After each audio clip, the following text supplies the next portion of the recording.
Today, we're covering some really interesting research on grip pressure, how tightly you're gripping the club. And we're not just talking about like its setup, like how tight your grip should be, but all throughout the swing. Like what about a transition at the top of the backswing? What about an impact? We have a really great study we're looking at with Liam Mucklow. We were talking about his work that he's done with pressure sensors into grips. He looked at high handicappers, people that hook the ball, slice the ball, and pros. So really good data. I'm super excited to dive into this with him. We recorded this a little while back for folks on our newsletter who got the first sneak peek of this. So if you're not subscribed, make sure to get the GolfWell Weekly. It comes out every Thursday morning. Send it out with some of the best interesting stuff going on in golf instruction, golf performance. So golfwell.co, just right there on the home page. Sign up and you'll get stuff like this every single week. All right, let's get into it. Okay. Yeah. All right. Okay. So here's I think the biggest simple thing is like, oh, but I was supposed to hold it as a 3 out of 10. Like, okay, well, there's a lot of layers to peel back there. But what I've got here, this graph on the right, this is showing percentage of maximum grip pressure for that golfer type. Okay, so we got our legend up here. So we have our playing professional. We've got the person that chronically fights a hook. We've got the high handicapper that just struggles with contact in general. And then we've got, like your classic slicer. Yep. So first thing I want to do is take a look at setup. So if we look at the high handicapper and the slicer, well, first off, they're way below 3 out of 10. They're like below 1 out of 10. They're barely holding it. Huh. Okay, so they've gone a little overboard there. Even the hooker here is like below 25%. They're below 3 out of 10. Now we get here, it's like a 4.5 out of 10 for the Tour Pro. So this is where it gets interesting. Take a look at the grip strengths over here. So this is from the PowerPoint. So the average combined grip strength of those two hands is 276 pounds. Now we times that by the actual, amount of pressure, the percentage of max pressure, and I got like 124 pounds. Okay, like not too far off of 3 out of 10, but what I don't think amateur golfers ever take into account is the person who's saying they feel like it's a 3 out of 10 hits golf balls all day, every day. And hits them hard. Yep. And this is what they do. So they've got, if anyone out there's ever actually shook hands with a Tour Pro, they got a pretty serious grip. Yeah. Within group 2, we had one guy who competes in long drive, which to be honest, I think it kind of skewed the grip strength a little higher than what we would normally see. The other thing I'll notice here, when you see this differential, 13.4 pounds, that means on average, the lead hand, the left hand for the right-handed golfer, was about 13.5 pounds stronger than the right. Huh. So anyway, let's go back to this 124 number. Okay. Okay, now we're down here at our, high handicap or poor contact player. Well, their max is only 147. So if they actually wanted to match what the Tour Pro is doing from, I'll call it like a global perspective, not a 3 out of 10, but 124 pounds, they would be way up here at like a 9 out of 10. Got it. So, yeah, obviously there's a lot there to digest, but I think to me the simple basic is 99% of amateur golfers would be better off to squeeze the club tighter in address. Got it. So we've got this aspect of, obviously our professional golfers are swinging harder than the amateurs that you were talking about too, right? They swing faster. Yeah. Yep. And they're gripping it harder to set up. Do you think they swing faster because they grip it harder, or they grip it harder because they swing faster? Oh man, that's the toughest part about this study with pressure, because there's also this thing, I'll put that grip pressure graph back up and we'll start to talk our way through it. But it's there's certain points where the golfer is applying pressure to the handle of the club, and there's certain points where the handle of the club is applying pressure to the golfer. Okay. So yeah, so it gets, there's some gray area. Now I think, to me, I think There's a couple things at play. What I've noticed now since having this information and starting to have dialogue with amateur players about it, I think one of the most important things is that there has to be a match between the grip pressure application and the resultant body movements of the player. So I don't think you'll be able to make an exact match to the pressure distribution pattern unless you move your body in a similar way. And if we look into some of the individual swings, we can kind of dive a little bit deeper into there. But if we're not changing body movements, but we're changing grip pressure, it's quite likely that the club will be out of sync with the body and we won't get that increased performance. I do feel, again, for these amateurs, 99% of them are going to be better off squeezing it tighter. It's so loose that it's like they're losing energy created by the body. And it's the last, it's our only connection to the club. And if that's not secure, we're going to have energy that we generate with our body leak out and not transfer to the club. So I think that's one of the most important conceptual things, I guess. So is it that we're doing so much work with our body to try to swing hard, but then we're gripping it too lightly, so the club is actually controlling it instead of our hands? Is that a way to say it? Yeah. No, I like that, especially when we look. I'm going to throw up another. I'm going to throw up another image here. Let's look at the high handicapper. Okay, now this is getting. This is getting a little heavy here. Let me just get the slideshow right. So here's like the latest round of, processing, we'll call it. There's so much data in this study, from the swing catalyst motion plate to full body gears. We use Foresight GC Quad for this one, plus the sensor grip. So this to me is super fascinating. It's overlaid with the kinematic sequence. And so we've kind of put these little body position avatars to try and help people that don't look at this stuff every day understand where we're at. Okay. And I think this is super fascinating. So the orange line is showing me the rotational speed of the club. Okay. When it's down here where I'm not sure can you see my cursor right now? Yeah, there we go. I can, yeah. So when it's down here, that's the club is rotating away from the target. Okay. When it's up here, it's rotating towards a target. Okay. And so we see this, super, super, super low grip pressure. And as the club starts to accelerate, to me, and I'm just telling you how I read this, I can't tell you if it's right. This is just what I'm the way I see it. The grip pressure starts to ramp up a little bit as the club picks up some speed. Now, right here, where we get, that line farthest down below the horizontal axis, that's the fastest the club is rotating back away from the target. Okay.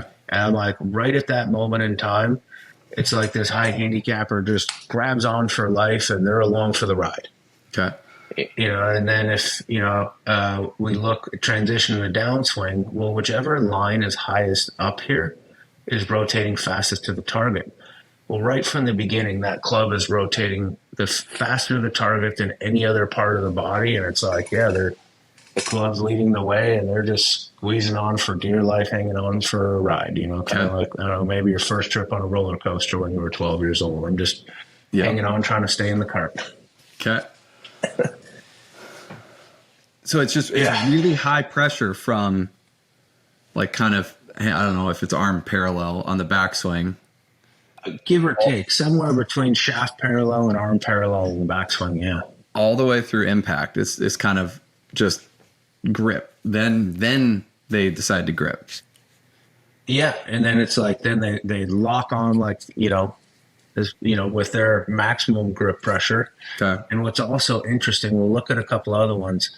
This kind of this circular dotted line, that's the trail hand, the right hand. Okay.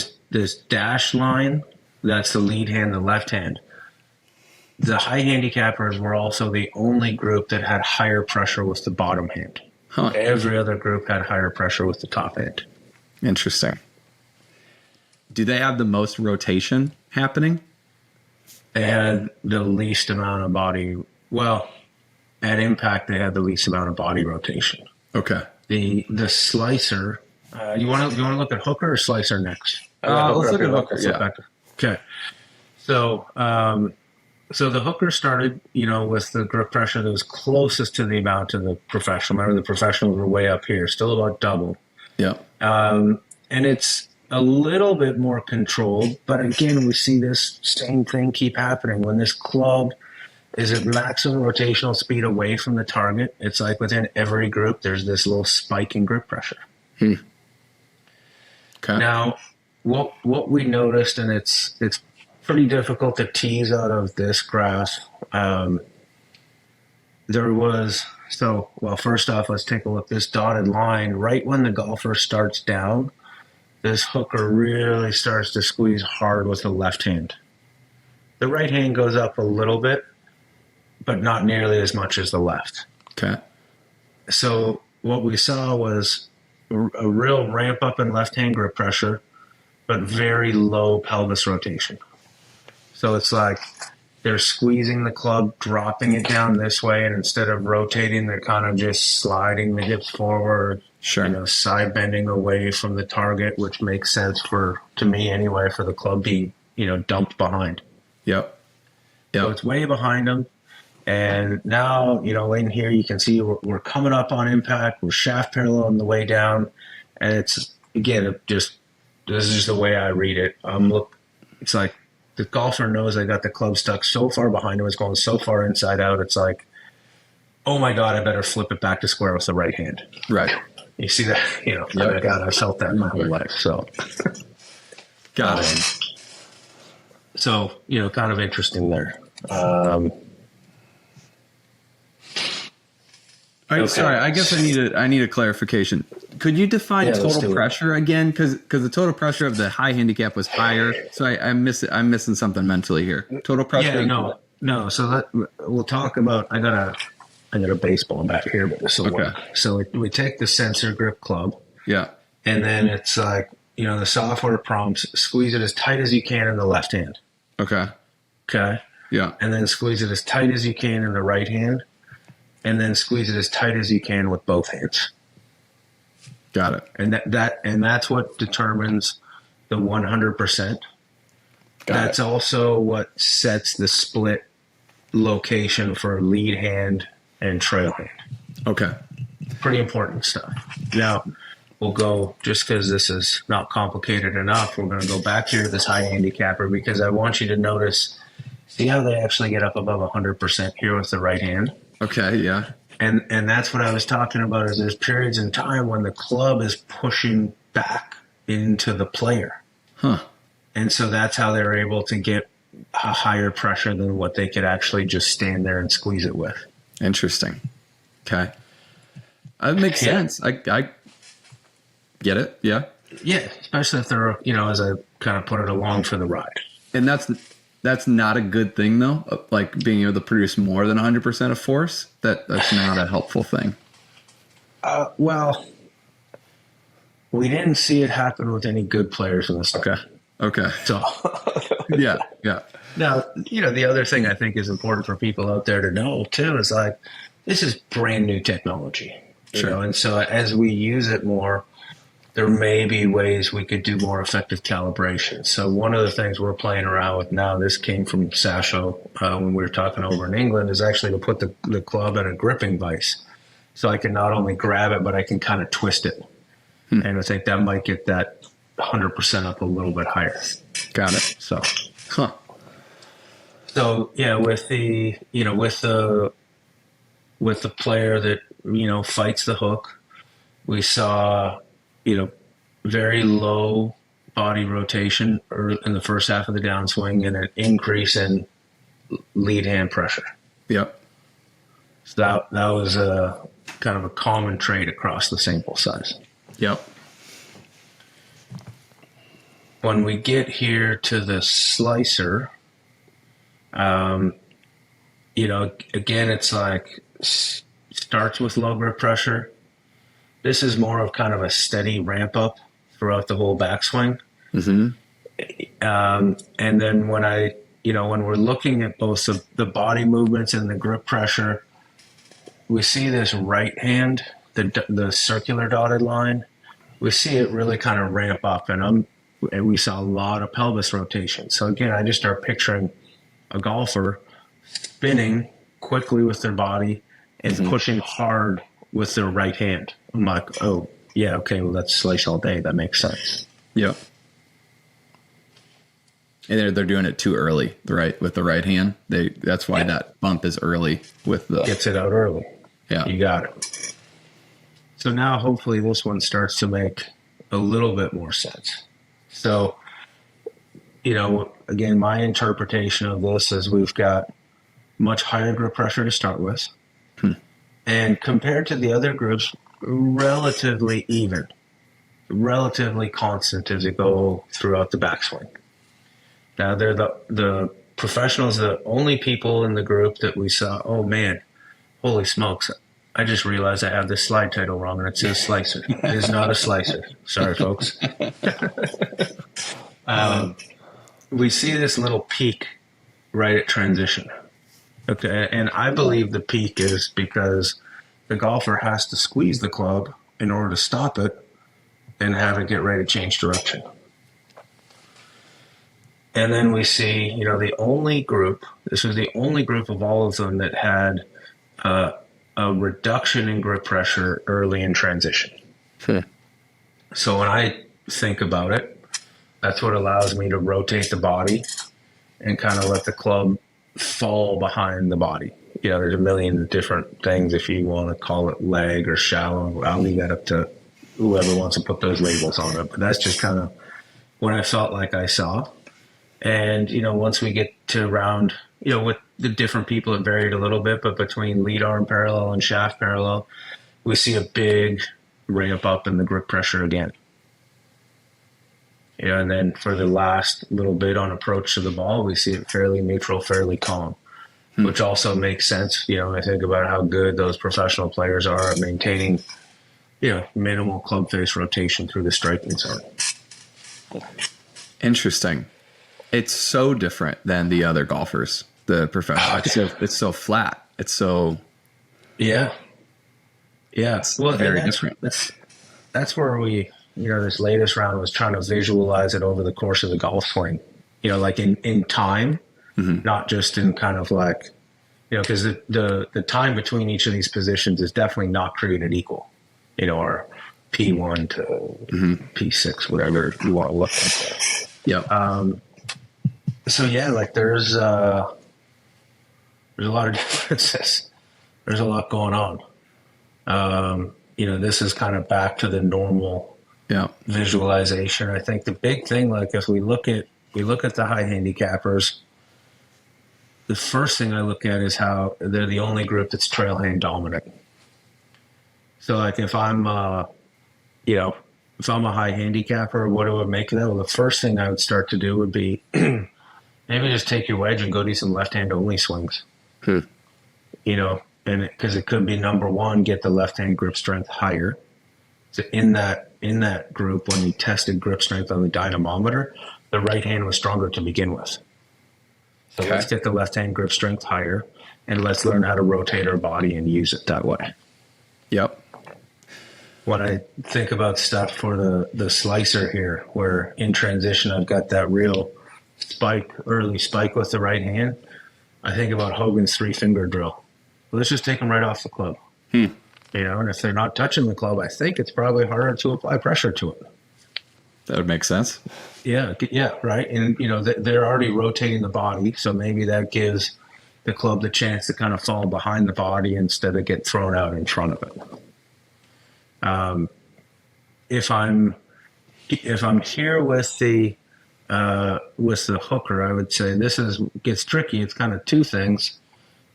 First, if we look at their right hand grip pressure right here, and then we look at the pros right here, I would want to see them kind of do it the opposite, right? They're increasing left hand grip pressure, decreasing right hand, as opposed to the pros decreasing left hand, increasing right. That could be a mind melter for sure. But I would squeeze it tighter with the right hand, spin your hips earlier. Remember, they had low hip rotation, so they were just sliding back this way. Yep. So turn and squeeze it with the right hand. You might stop dumping that thing so far back behind you.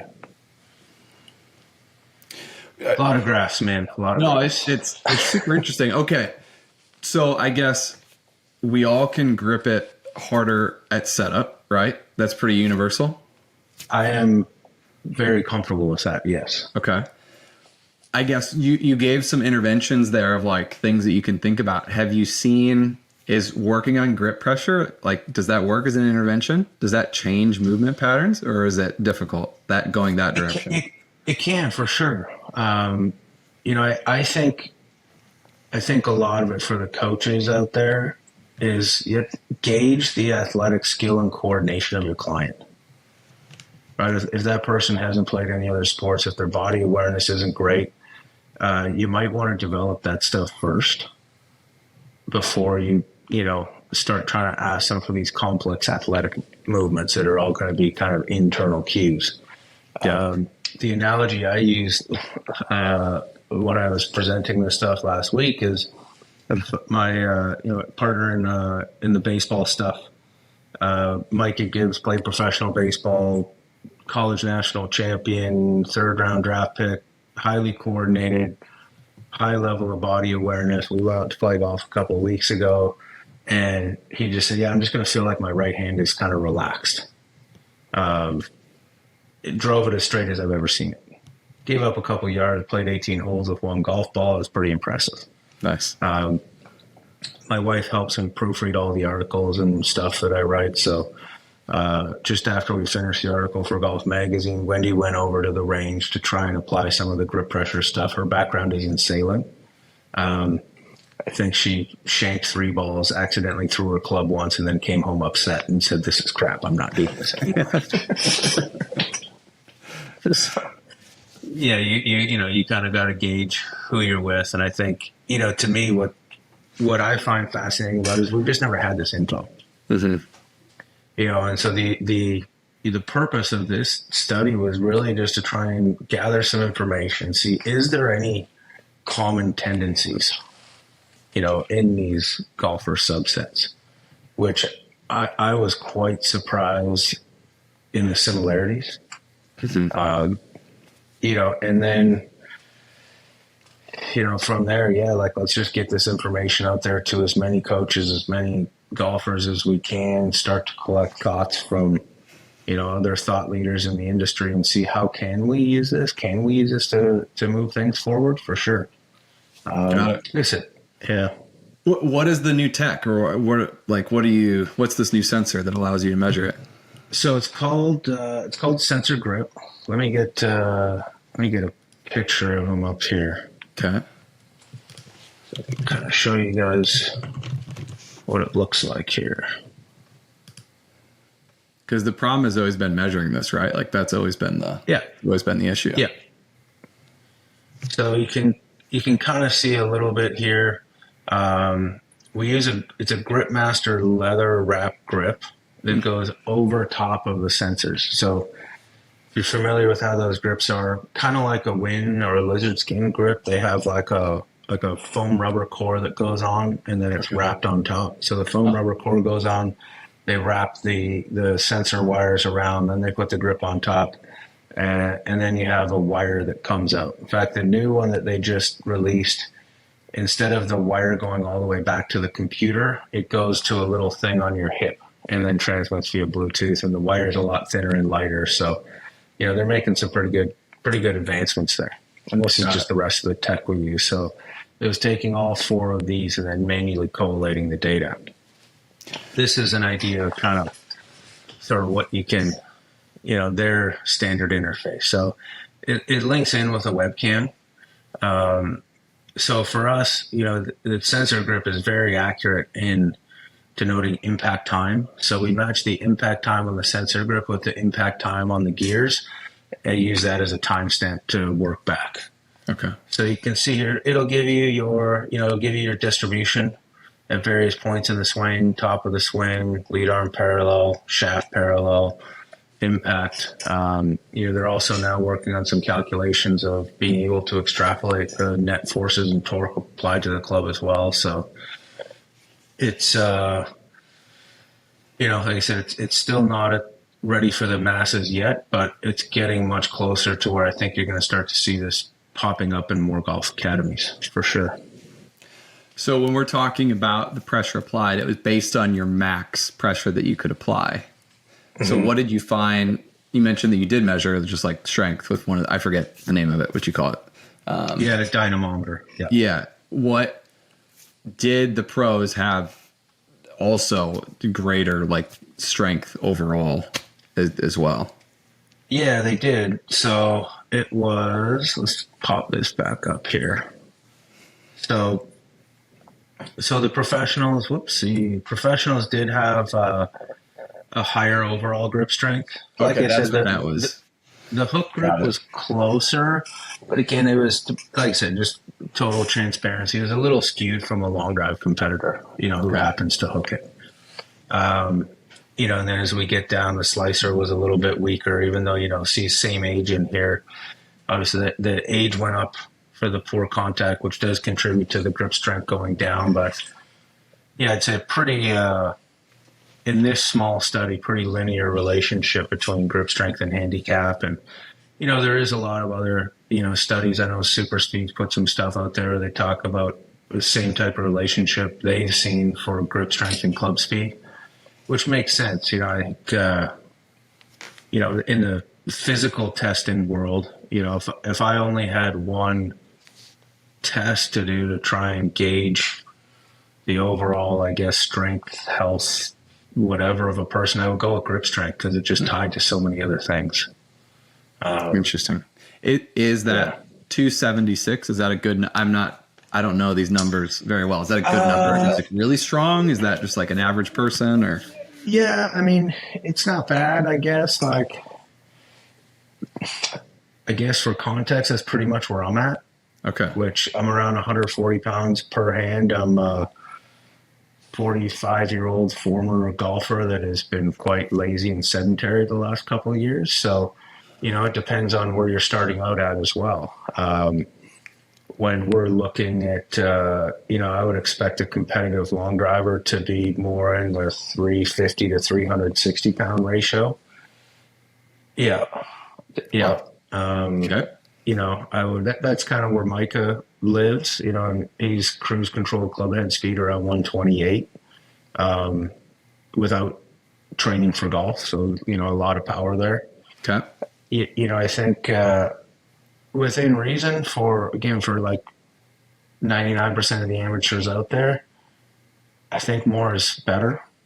Yeah. I don't, we're a long way from being so rigid with it. It's set up and in the backswing that it's going to impede the golf swing. And I also start to think about other stuff.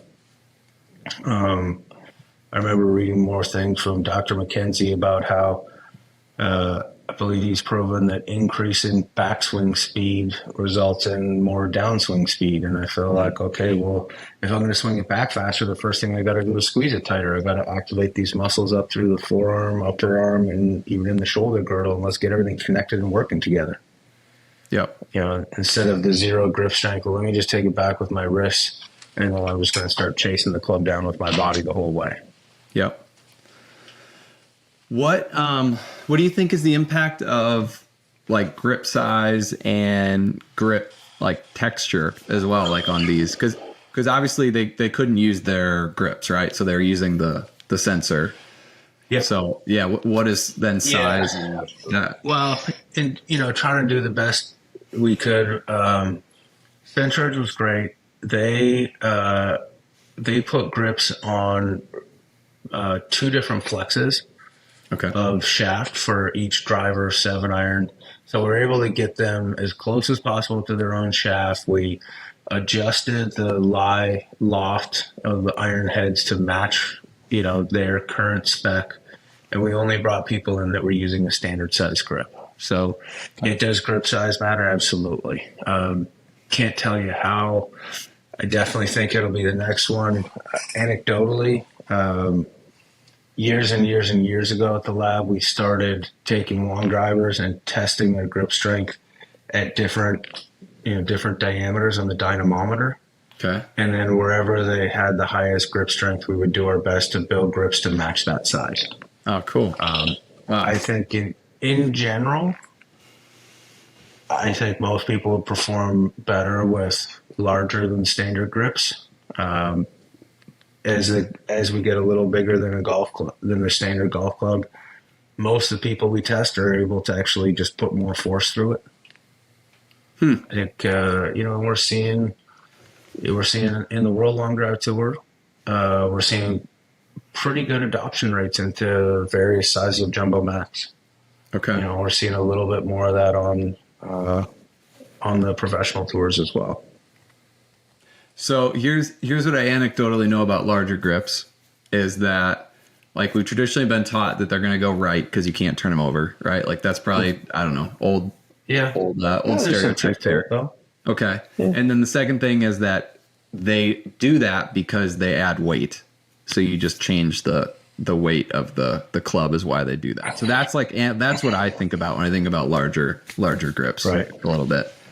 Well, in the grip size testing that we've done, I could show you a couple of things. One was we actually found, and we weren't talking about pressures before that technology was around.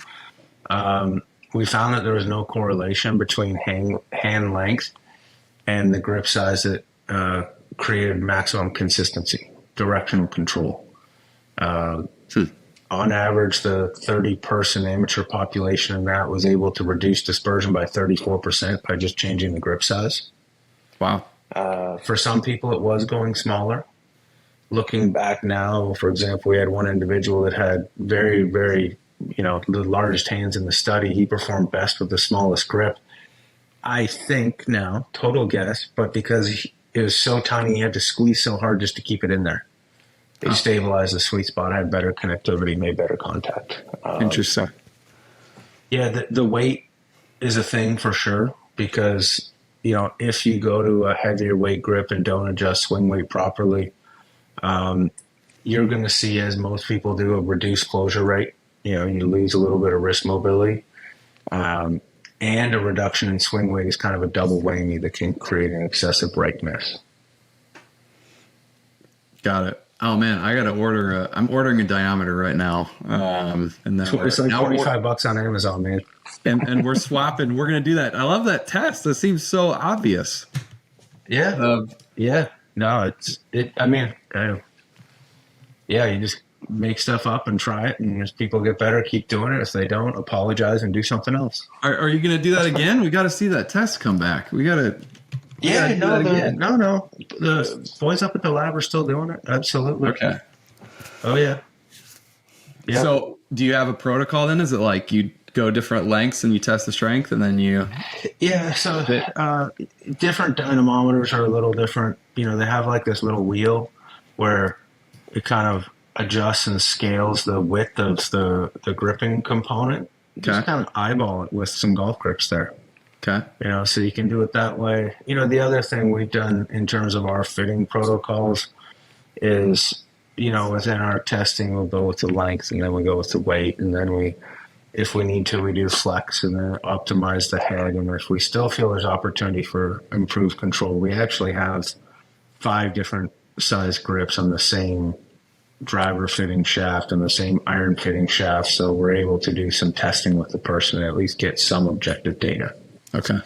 So I think that's one, other one, if it's amateur golfers that are, just out there going, oh my God, there might be something valuable here, but I don't know what to do because I got no one to go to. If you got a week or whatever where you're not playing, go throw a jumbo grip on your 9-iron and a mid-size on your 8 and leave everything else standard and just go dig it out the dirt at the range and see what you see. I like it. How do you, if someone's doing that, how do they make sure it's not a weight issue that causes the you could go online to the manufacturer website and check the weights. So like just on the weight thing, I think this will be my PSA for the day. Okay. White grips are heavy. So if you wear like the Golf Pride Tour wrap and then the white Golf Pride Tour wrap, it's like 10 grams heavier. It makes a big difference in swing weight. I guess that's put so much white dye in the rubber, it makes it heavier. So don't put white. And then, check the manufacturer website. At most places, like there's an Edwin Watch just down the street from me. Yeah, and they got a little club building set up. They got a gram weight scale. So, just ask the guy to weigh the grips for you so you can see what you're dealing with. And ideally if they have a swing weight scale, and maybe they need to slap a piece of lead tape on the head to keep the overall balance the same. Okay. Got it. On it. I'm on it. Here, I'm going to share my screen, and so you can tell me which dynamometer I need to order right now. So we're just throwing one of these on there? Yeah, like those two on the left are kind of our normal ones. If you want to go all out, we do for all of our research stuff. We do use that one on the right. It's $300. Not necessary for the at-home user or the Golf Academy. Okay, got it. All right, I'm going to grab one of those. Man. Okay, so we've got everyone needs to grip it more at setup. That is for sure. And then maybe depending on your swing type, there could be some interventions you could try to help make some changes. As like the most general blanket statement possible, okay, we're pretend we're back in Scotland like a few years ago, and we're out at a pub having a beer going, I don't know about this golf thing. You just tell me how I squeeze it. Like, oh boy. Well, squeeze it pretty tight, like a good firm handshake at the start. Try and feel that stay constant through the backswing. Try not to feel an increase. Okay. And then in transition, when you're changing direction, feel like it's, it lightens up, if anything. So it's like start strong, stay constant, relax when I change direction, and then, hey, from there, whatever else happens. Sergio had the regrip, right? He always did, or who does the regrip at like transition? Well, he would regrip it like 100 times at setup. Yeah. Oh, in transition. Didn't he do it in transition where he might have. You could see it. I'm trying to think. Yeah. When you get, I've seen a ton of images of like when BJ gets contact and his right hand is like kind of off the club. Yep. See that a lot in baseball too. Yeah, it's interesting, man. Like, I think we're just scratching the surface. When it's going to be 3 to 5 more years before we really have deep, valuable insights. Yep. Sweet. All right. Thanks for sharing, man. Yeah,